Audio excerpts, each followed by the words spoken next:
Well, nós há três flavor novo actually. Dois sinam também tá full time, dus também tá permanente parte de ons portfolio.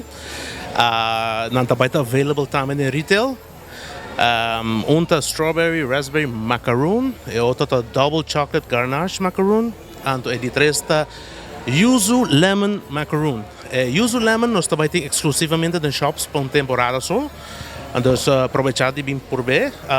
E outros dois sim nós também tem permanente, junto com os outros sabornan, 20 sabornan saborosos que nós tem. E essa aqui tá coisa hobby grande para Häagen-Dazs, since o macaron tá bem de maneira que chama, se não era Philippe Hermé de Paris. É o melhor macaron baker do mundo, melhor dito. E ela tem joint venture junto com a Häagen-Dazs para provided três sabores aqui. Dus se não kuta amante de macarons, essa aqui está echt bom.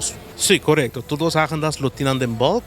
Vou poder passar de cone, cup, com como queremos, para sundaes, milkshakes, tudo sorte de creations kunang.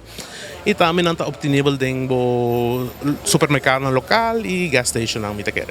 Bueno, todos tienda não está abre de para todo dia, 7 dias para cima, 365 dias para haya. Dus nós não está echt será nunca. Dus não pode passar livremente anytime e vindo desfrutar de sabor aqui. Sim, esta cena que o Häagen-Dazs decidiu de unir força com Pierre Hermé, tá dos chefes mais reconhecidos no mundo aqui.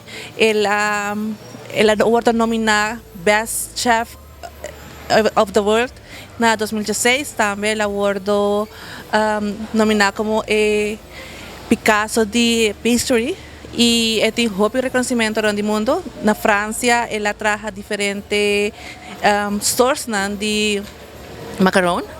Então, agora aqui nós estamos lançando dois sabores, Double Chocolate Ganache Macaron e Strawberry Raspberry Macaron.